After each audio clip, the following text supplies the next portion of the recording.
Assalamualaikum warahmatullahi wabarakatuh. Sampurasun. Kumaha ada mang? Gimana Dina? Sehat.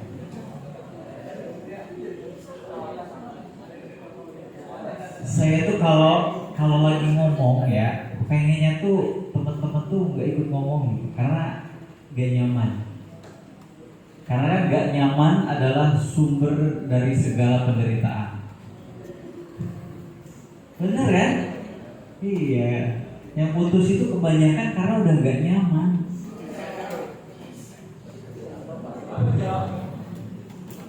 Iya kan?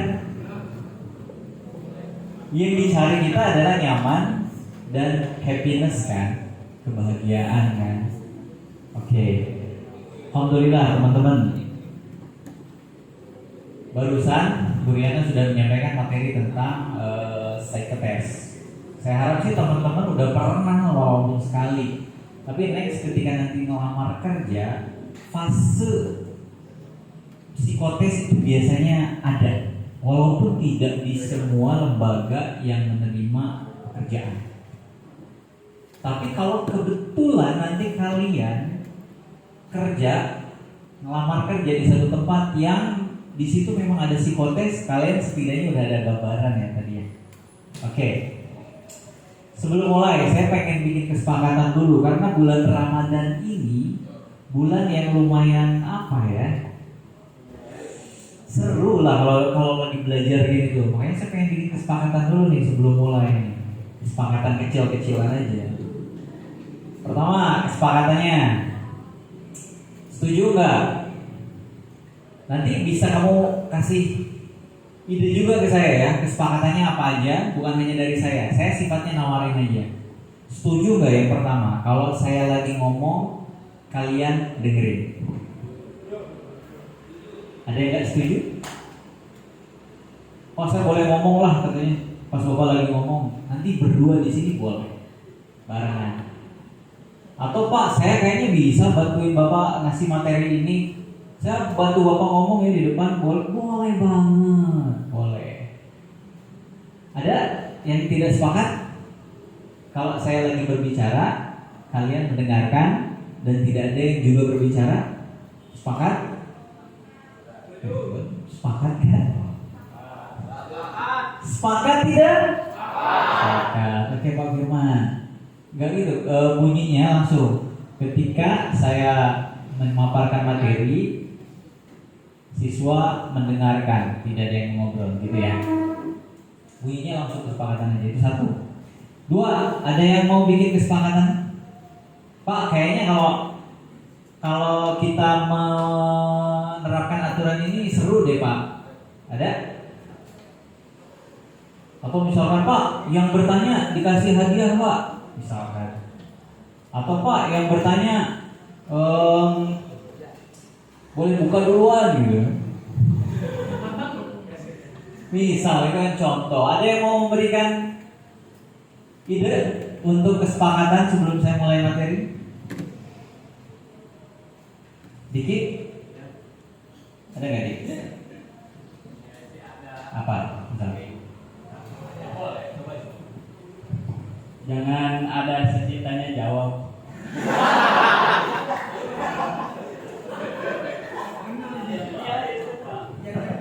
Jangan ada sesi tanya jawab.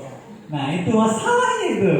Ngukurnya nanti saya bingung ngukurnya, kamu udah paham atau belum, susah nantinya. Nah itu makanya ditanya teman-teman. Kalau ditanya nanti setuju saya yang repot loh. Oke, fine.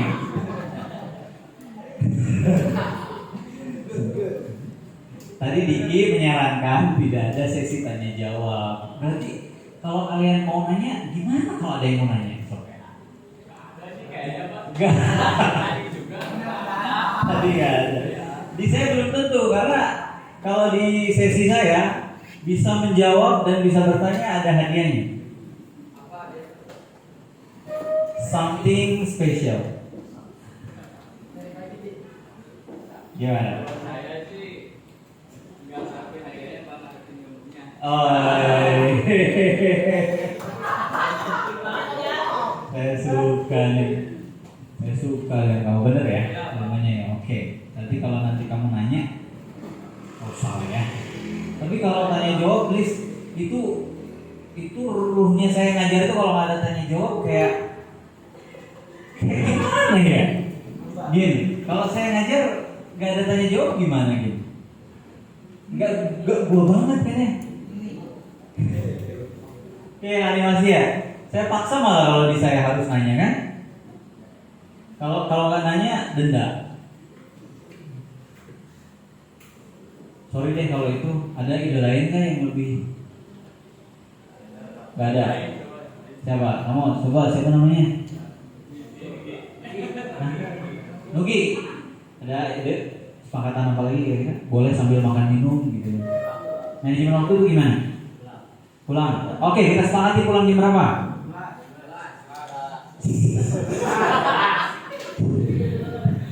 Sekarang 10.42. Di jadwal jam 12.00 selesainya. Sepakat ya? 12.00 pulang ya. Oke, Pak, tulis 12.00 pulang.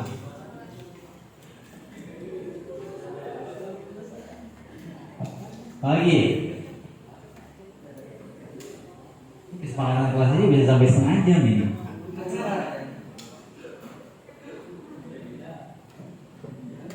Udah cukup. Cukup ya. Oke, 12.00 saya usahakan selesai karena materinya sedikit. Tapi praktiknya yang banyak. Oke, pertama ketika saya menjelaskan materi, kalian mendengarkan. Kalau ada yang mau bertanya, boleh langsung. Nggak harus ada sesi tanya jawab. Jadi nanyanya boleh di tengah-tengah, ya. Nah, habis saya materi tidak ada sesi tanya jawab karena itu include di dalam pemaparan. Di tengah-tengah saya ngasih materi, kamu tiba-tiba, Pak, saya mau tanya, boleh. Oke? Atau Pak, saya mau ditanya, boleh. Nah, soal seumur saya ngajar belum ada tuh yang ngacu, Pak, tanya saya dong gitu. Saya pengen ditanya gitu karena saya bisa segalanya gitu. Belum ada. Oke, coba ke sini. Saya pakai materi. Saya pakai materi yang umum aja kan sempat bikin materi. Oke, materinya adalah tentang wawancara. Apa yang dimaksud dengan wawancara? Apa bedanya wawancara dengan Wawan Wahyudi? Wawancara merupakan salah satu proses penentu diterima. Ada kalimat kunci, ada kata kunci di situ. Penentu diterima atau tidaknya kita dalam melamar pekerjaan. Sebenarnya mirip-mirip. Mau melamar kerja, mau melamar cewek, mau melamar, prinsipnya sama. Di situ ujungnya adalah ada proses diterima atau tidak diterima. Gak ada digantungin, gak ada. Jadi ujungnya itu diterima atau tidak diterima. Kalau kamu ngelamar cewek, nembak kayak kalau ngelamar kan harus jelas diterima atau tidak diterima. Kalau nembak biasanya ada opsi 3, di PHP atau digantung. Dikasih jawaban ya tidak, dikasih jawaban tidak gitu kan. Gitu loh. Jadi digantung. Ada yang pernah mengalami situasi seperti itu? Atau sekarang sedang senyum-senyum itu senyum-senyum? Gak pernah sih. Alhamdulillah ya. Gak pernah pacaran ya. Alhamdulillah. Banyak pelamar yang gagal dalam mendapatkan pekerjaan bukan karena kurangnya kemampuan yang dimiliki, tetapi karena mengabaikan hal-hal penting yang harus dilakukan saat menghadapi wawancara. Please, wawancara itu akan memberikan gambaran 100% diri kamu. Yang wawancara itu pasti orang yang bukan orang biasa. Dia bisa membaca semua perilaku kamu dari gestur itu gerak tubuh, dari cara bicara kamu, dari cara menatap kamu, dari cara melihat kamu berjalan, dari cara melihat kamu berbicara dan lain sebagainya, semua aspek itu bisa dibaca oleh seorang HRD. Jadi persiapannya tidak hanya menghafal pertanyaan apa yang akan muncul pada sesi interview atau wawancara, bukan hanya itu. Tapi ketika kamu dari mengetuk pintu, masuk ke dalam, sampai duduk, sampai posisi kamu duduk, itu semua diperhatikan. Itu kata teman saya yang kerja jadi HRD. Bahkan teman saya bilang gini, saya ya kalau lihat yang mau ngelamar kerja pas proses interview, dari cara dia berjalan aja, saya udah bisa menentukan dia mau diterima atau enggak. Oke ya. Teman saya HRD itu gitu. Saya mah gak usah nanya yang aneh-aneh, enggak. Dia masuk, ngetok pintu, masuk, duduk di depan dia, itu dia udah bisa mendapatkan sekitar 30% data itu mau diterima atau enggak. Dari cara jalan, cara natap. Kepercayaan diri bisa dilihat dari cara seseorang berjalan. Kepercayaan diri itu bisa dilihat dari cara orang itu duduk. Dan yang terakhir, kepercayaan diri bisa dilihat ketika orang itu berbicara. Oke, next.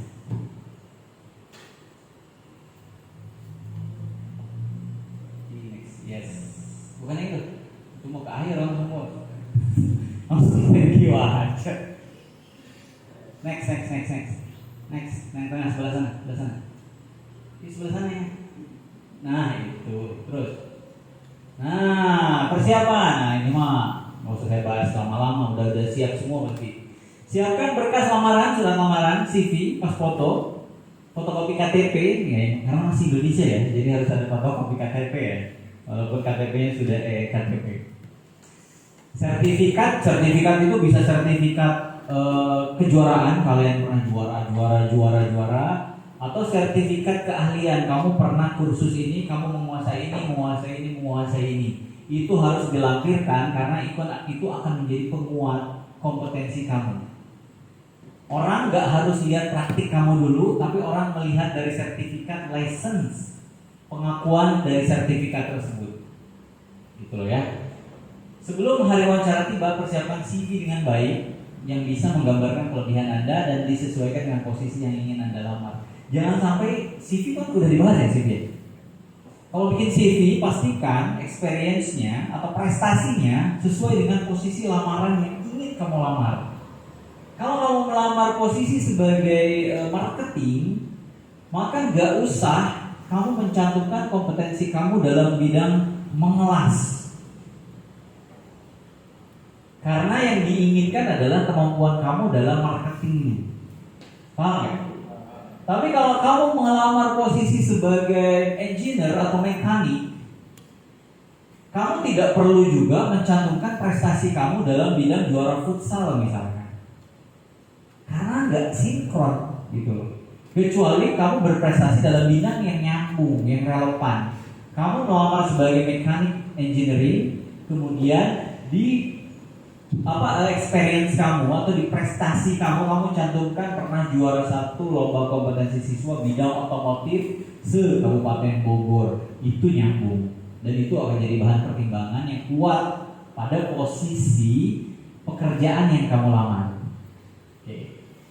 2, pilih posisi yang sesuai dengan kualifikasi juga kemampuan yang dimiliki. Nah ini penting. Kebanyakan kalian yang lulus itu nggak kenal sama dirinya sendiri. Bahkan kalau lulusan SMA saya maklum. Kalau lulusan SMA saya maklum karena memang dia tidak belajar tentang life skill atau skill yang memang spesifik seperti kamu di SMK. Anak SMA itu belajarnya umum semuanya. Tapi kalau kamu sebenarnya harusnya sudah spesifik.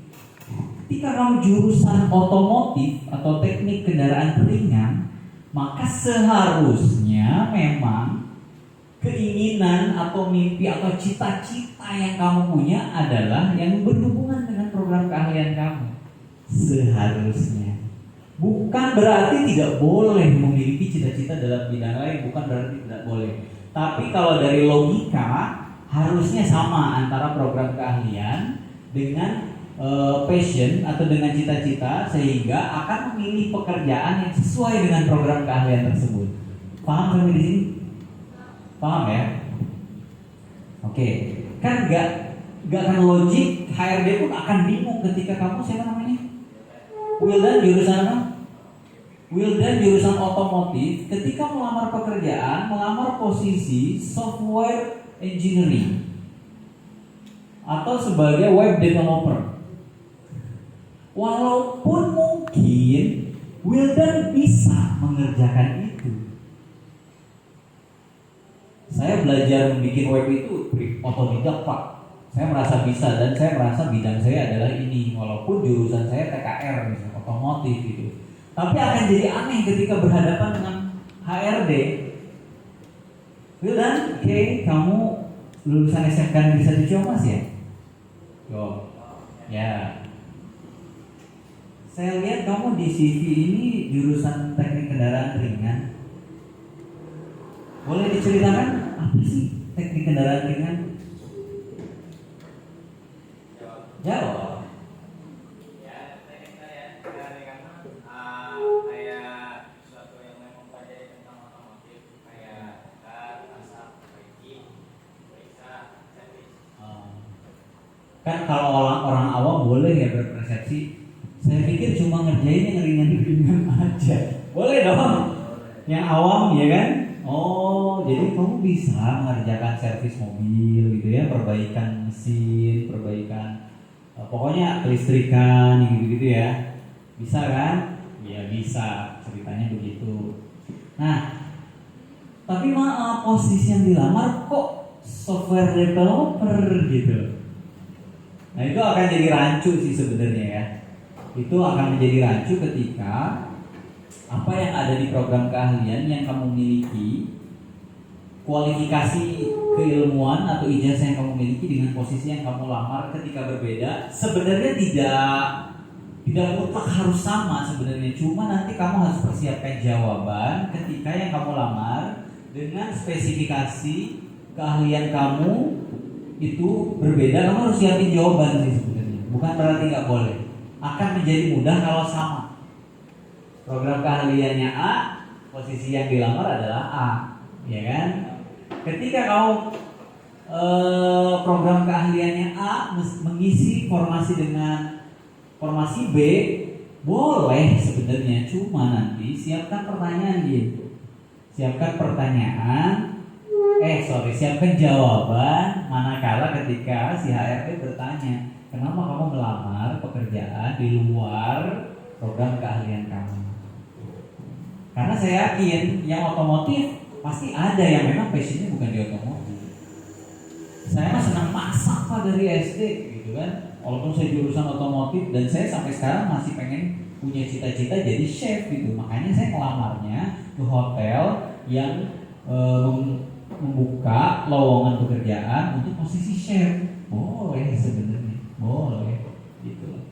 Tapi siap-siap tadi di interviewnya pasti beda.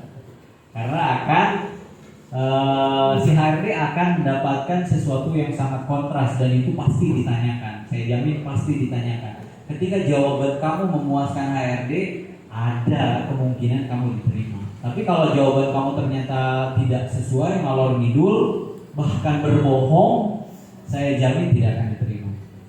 3, siapkan alat tulis dan buku untuk mencatat.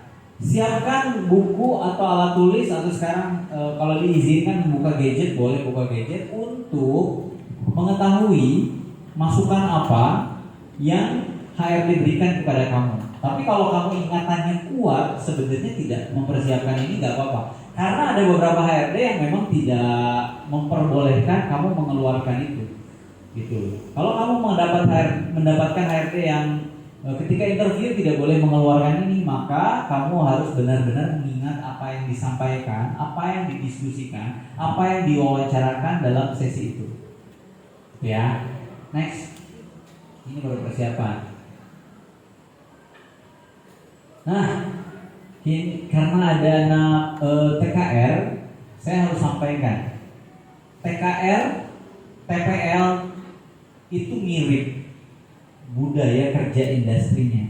Yang jauh agak berbeda adalah animasi. Jadi saya harus sampaikan dua-duanya, tapi karena dominannya TKR, saya harus menyampaikan. Di TKR itu masih dituntut ketika kamu melamar pekerjaan harus berpenampilan rapi, bersih, menarik. Oh, kalau menarik privilege ya. Kalau menarik privilege ya. Menarik dan tidak mengeluarkan bau badan, atau bau mulut. Ini kesan pertama. Karena ini nggak usah pakai logik, nggak usah pakai otak untuk bisa memahami ini. Ini bisa dipahami dengan indera. Iya kan? Jadi ini belum ngomongin isi kepala kamu, belum ngomongin skill kamu, belum ngomongin kecerdasan kamu. Ini yang baru ditangkap indera aja, indera penglihatan dan indera penciuman. Ini aja udah tentuin tuh dari awal. Pertama, laki-laki kemeja polos atau motif garis tipis warna putih atau warna teduh, hindari warna-warna yang terang mencolok seperti orange, pink, merah. Kayak bajunya anak reggae itu sangat dihindari lah ya. Celana bahan warna gelap dan sepatu pentopol. Nah, ini saya harus tegas katakan, ini untuk kalian yang ada di jurusan TKR dan TPL, pegangin ketika proses interview, pegangin. Karena di beberapa rekrutmen yang saya lihat, mau itu Astra, Daihatsu, Mazda gitu kan, mereka masih menggunakan prosedural ini gitu. Nah, kalau di animasi, mana animasi, coba ada berapa orang saya animasi? 2, 3, kalau di animasi cenderung lebih free karena animasi ada di dalam sektor ekonomi kreatif. Nah, kata kreatif inilah yang membedakan antara kalian yang di otomotif atau pengelasan dengan ekonomi kreatif. Kecenderungan orang ekonomi kreatif, mau animasi, fashion, kuliner, game, broadcasting, itu mereka rata-rata bukan tidak menggunakan, mereka masih, tapi dengan style yang lebih lebih free lah ya, tidak terlalu mengikat sifatnya. Oke, yang penting mah datang sopan lah, pakai baju menutup aurat ya, kasarnya gitu. Pakai kemeja yang ya bebas lah, kemeja mau flanel dan lain sebagainya. Kalau di industri kreatif masih boleh. Saya tidak mengatakan semuanya, tapi saya bisa presentasikan 90% industri kreatif itu sudah melepaskan belenggu-belenggu aturan ini. Jadi kamu datang dengan style yang fashionable, menggunakan celana chinos atau menggunakan sepatu kets, menggunakan kemeja flanel dan lain sebagainya. Kalau di kreatif industri itu masih boleh. Dan animasi kan ada di industri kreatif. Tapi kalau kamu yang di TKR otomotif, jangan coba-coba.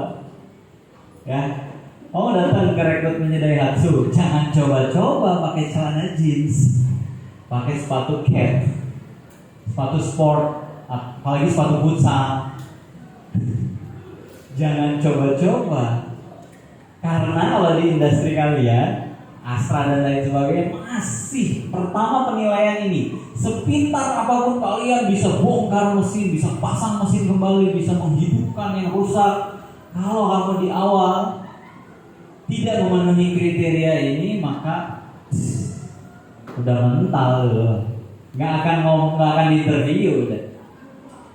Nah, kamu mau ke sini, mau jadi model atau mau jadi karyawan? Gitu. Paham ya? Kamu jurusan apa? RPL, TPL ya, paham ya?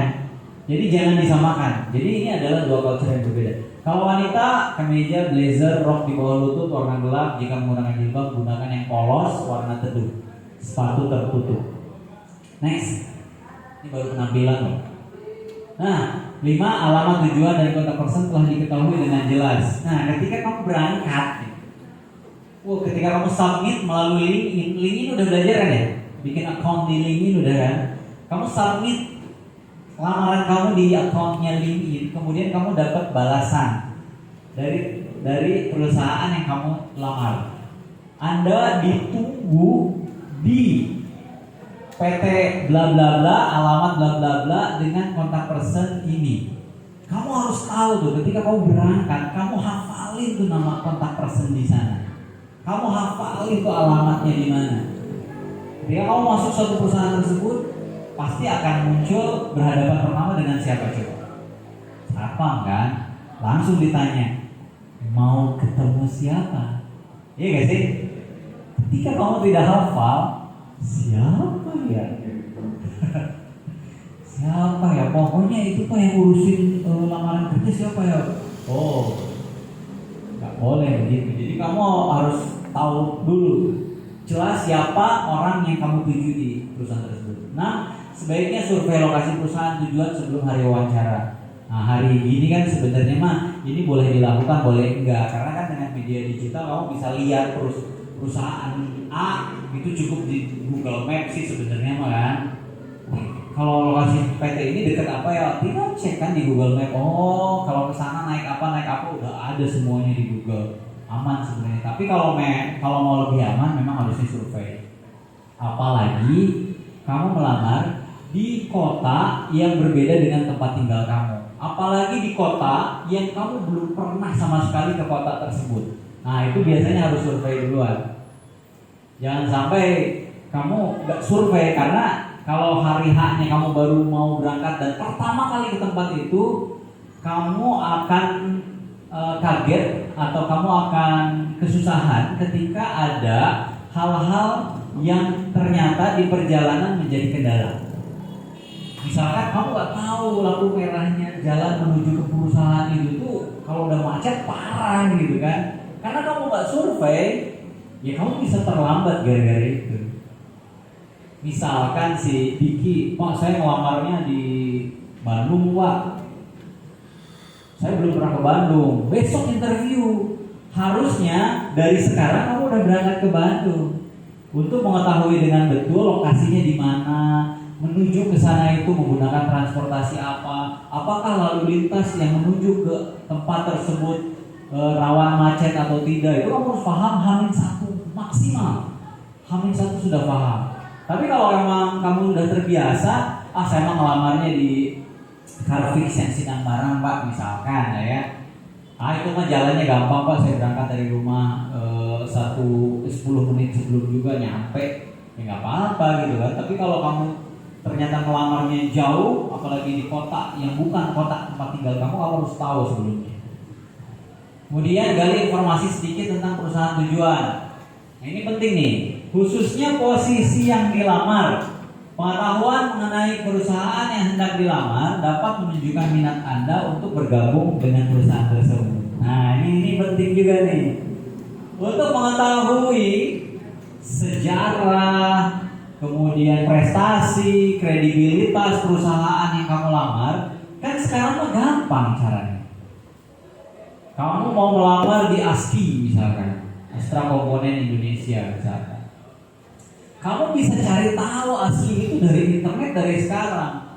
Ditambah kalau kamu punya kakak kelas, saudara, tetangga yang kerja di tempat itu, kamu bisa tanya, ASKI itu bekerja di bidang apa, barang yang diproduksi apa, kalau bisa ya karyawannya ada berapa, kontribusi terhadap negaranya apa kalau bisa kan, dan lain sebagainya.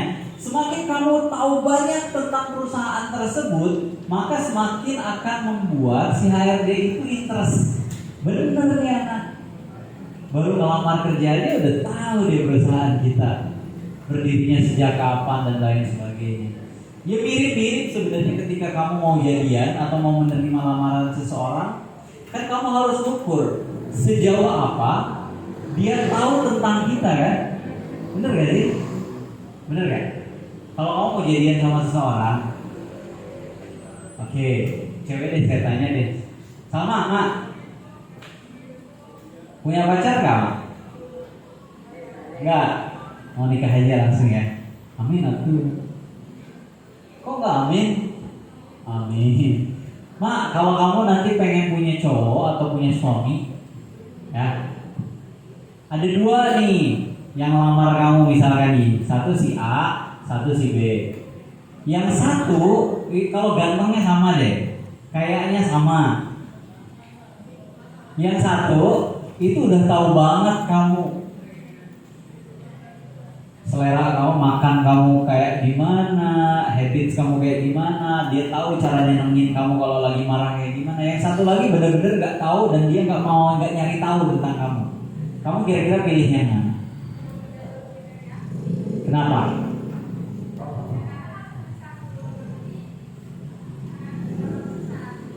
Susah. Iya, dan akan butuh waktu lama untuk bisa dapetin chemistry yang sama kan, gitu loh. Nah, perusahaan pun sama sebenarnya. Ketika kamu udah kelihatan ngebet banget, ya kan, atau tahu banget tentang perusahaan yang dilamar, itu kan jadi poin plus tersendiri. Ini keren juga nih anak. Baru ngelamar aja dia udah tahu nih di kita tuh kerjanya kayak gini. Kayaknya dia mudah nantinya nih untuk beradaptasi. Ya kan itu muncul nanti dari HRD. Ini kayaknya kalau anak udah tahu banyak tentang perusahaan kita, gampang nih di trainingnya, nggak usah lama-lama nih kayaknya. Adalah terima ini aja daripada yang si B nggak tahu apa-apa, nih trainingnya pasti butuh lama lagi. Sedangkan yang si A ini kayaknya udah tahu nih kerjaannya nih.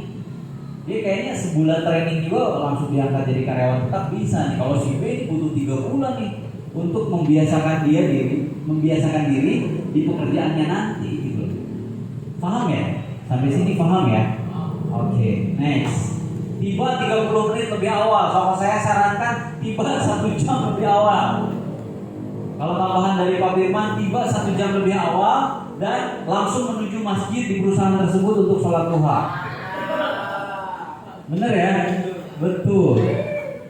Iya. Biasanya interview nggak ada yang siang, nggak ada yang sore biasanya. Biasanya pagi jam 8 biasanya. Itu standarnya. Itu jam 8 harus datang. Jangan sampai datang jam 7 lewat 59. Ya, datanglah maksimal setengah jam sebelum pelaksanaan dimulai. Kalau kata Pak Firman 1 jam sebelum proses interview itu dilakukan. Langsung menuju masjid, langsung sholat duha, minta. Ya, Pak Firman ya. Masya Allah. Next.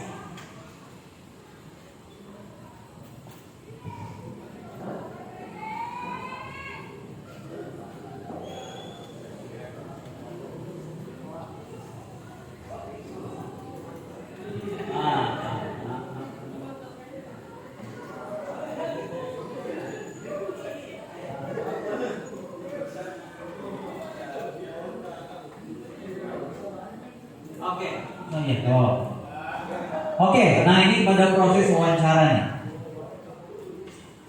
Pada proses wawancara yang pertama adalah jabat tangan pewawancara dengan kesan antusias. Saya mau tes nih wajah-wajah antusias. Kamu tahu nggak memposisikan diri supaya kelihatan antusias itu kayak gimana? Semangat dan biarkan wawancara memulai pembicaraan. Dan biarkan wawancara memulai pembicaraan. Oke. Siapa nama kamu? Oh, Ahmad. Coba nama kamu siapa? Hah? Ardiansyah sini. Berdua sini.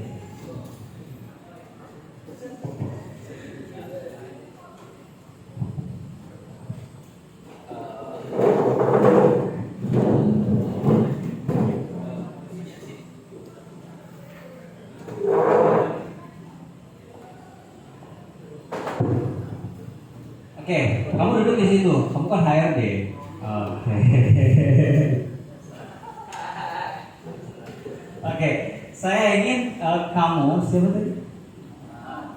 Ahmad Rahmatullah. Oke, guru PAI. Sini. Oke. mempraktekkan satu aja. Bagaimana kamu merepresentasikan yang disebut antusias ketika berjabat tangan? Teman-teman menilai ya, silakan. Langsung.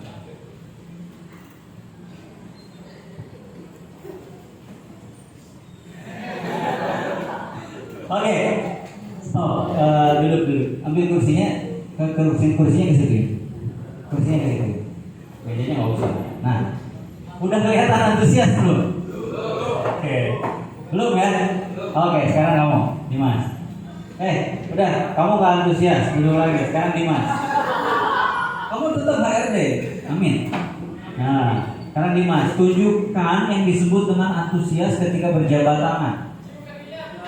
Ya terserah kamu, saya mah nggak akan.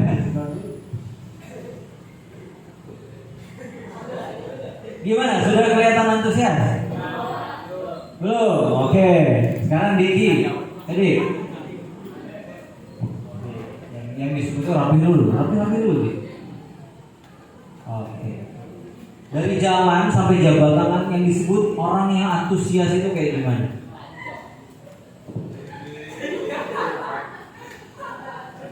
Oke, gimana? Udah antusias belum kelihatannya? Lumayan. Oh gitu. Coba ulangi lagi yang lebih antusias.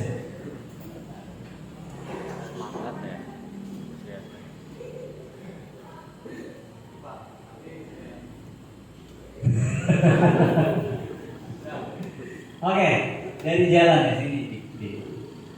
Dari jalan yang disebut dengan berjalan bukan sombong ya. Kalau membusungkan dada itu kan cerminan sombong. Tapi sebenarnya kalau dalam interview agak sedikit bukan harus membusungkan dada, berjalannya berjalan meyakinkan aja gitu. Ciri orang yang yakin itu tidak menengok ke atas dan tidak menengok ke bawah. Tatapan dia akan fokus pada apa yang akan dia temui atau apa sasaran yang akan dia dekati. Nah itu salah satu kriteria orang yang berjalan penuh keyakinan. Coba sekarang dari jalan sampai jabat tangan.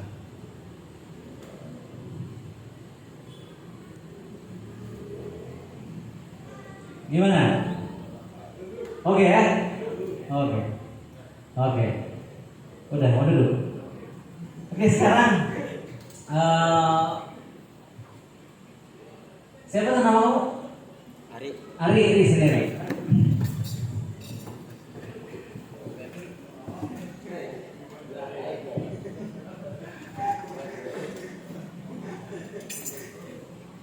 Oke, nanti kamu buka pembicaraan, tanya seputar Ari sedikit aja, gitu ya. Ceritanya Ari mau melamar pekerjaan, kamu jurusan apa? PKL. Melamar di posisi sebagai mekanik junior mekanik di perusahaan kamu. Oke, praktekkan yang tadi Diki lakukan. Harus lebih baik daripada Diki.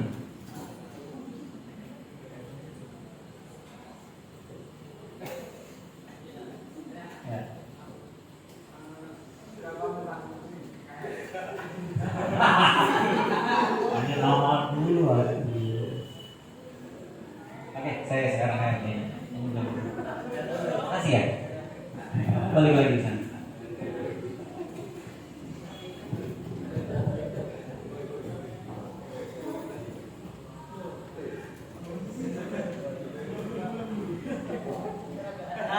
Pas jabat tangan gini, mata kamu tetap masih saling lihat gitu.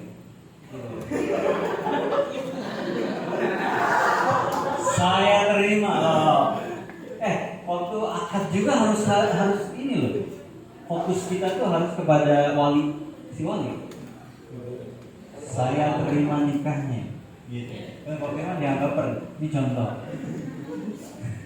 Bahwa Allah juga mengajarkan dalam syariat ketika berjabat tangan untuk sesuatu yang penting itu tatapan mata itu eye contact disebutnya ya. Kontak mata itu penting untuk mewujudkan keseriusan. Silakan dulu. Nama Anda siapa? Ari Maulana. Apa posisi yang Anda lamar? Nah, dia saya tanya, Matanya tuh kemana-mana kan? apa posisi yang kamu lamar? Nah, nah, usahakan mata itu kalau orang psikologi sering bilang mata itu bisa bicara loh. Tapi bicaranya mata itu tidak mengeluarkan kata-kata. Mata itu membicarakan sesuatu yang lebih dalam dan lebih kuat daripada kata-kata. Itu mata. Makanya si lagunya siapa sih? Jazz ya. Yang apa? Dari matamu. Gimana nyanyinya? Dari matamu, matamu. Berkali-kali kan? Kenapa? Karena mata itu memang membicarakan semuanya gitu loh. Mata itu bercerita dan apa ya? Bahkan kalau Sherlock Holmes ya, kalau detektif itu kan untuk seorang apa ya, mewawancarai orang itu bohong atau tidak, salah satunya dari tatapan mata. Untuk mendeteksi kesaksian si A terhadap satu perkara, dia itu bohong atau tidak dari tatapan mata. Detektif lebih dalam lagi. HRD bukan detektif, tapi HRD mempelajari itu juga. Artinya tatapan mata itu, siapa nama tadi? Ari, tatapan mata itu penting. Stay untuk terus eye contact dengan pewawancara kita. Tapi dengan posisi mata yang tidak lebay. Enggak gitu juga. Natural aja, tapi tidak kemana-mana juga. Kayak tadi ditanya, kamu melamar posisi kerja apa? Nah, oke, fine, mikir boleh. Cuma ketika mikir, kemudian cara mata kamu berbicara adalah itu menunjukkan bahwa kamu confused. Ya guys, saya nggak usah bilang saya pusing kan. Saya nggak usah bilang saya lagi pusing. Atau saya lagi mikir, nggak usah. Saya lagi mikir nih, nggak usah. Tapi ketika kamu lihat mata saya, kebaca kan? Oke, itu ketika bola mata hitam kita naik ke atas, itu memang kebanyakan orang berpersepsi itu sedang berpikir kan. Artinya kan mata itu berbicara ternyata. Iya gak sih? Kamu puasa gak? Ya kan? Kalau dalam film animasi muncul itu bohlam tuh. Kalau udah ketemu jawabannya tuh muncul lampu tuh, gitu kan. Atau kalau dalam film-film animasi yang lain, ketika mikir untuk melakukan mana baik mana buruk, muncul tuh antara devil dan angel di sisi kanan kirinya. Lagi mikir kan, dan pasti kalau mikir kan gini. Artinya itu mata itu udah membicarakan apa yang kita lakukan. Oke, thank you. Silakan duduk. Next. Saya kejar-kejaran jam 12 harus selesai soalnya. Berikan jawaban yang singkat dan jelas. Nah, kalian yang suka ngebacot, tapi yang bacotnya gak jelas, tahan. Tapi kalau kalian juga yang gak bisa banyak ngomong, berlatih untuk bisa banyak bercerita. Jadi ternyata yang paling penting adalah bukan banyaknya kata atau kalimat yang keluar dari mulut kita, tapi sejelas apa kalimat yang keluar dari mulut kita. Jangan sampai jawaban kita itu panjang tapi tidak ngena, apalagi pendek dan tidak ngena, apalagi tidak menjawab. Kalau saya ditanya sesuatu yang saya tidak tahu, gimana Pak? Jujur lebih baik. Mending jujur, mending sok tahu. Nah, hati-hati ya, sok tahu ini yang paling sering kejebaknya. Karena Anda akan dinilai diantaranya pada penampilan tadi udah, sikap, motivasi. Ya kalau motivasi udah gak usah ditanya lagi. Tiap kamu masuk sekolah itu, ketika masuk jurusan TKR, TPL, animasi ditanya motivasi kamu apa? Motivasi itu kan sesuatu yang membuat kamu melakukan apa? Sesuatu yang membuat kamu melakukan hal itu adalah motivasi. Daya tangkap, nah jangan sampai lemot lah ya.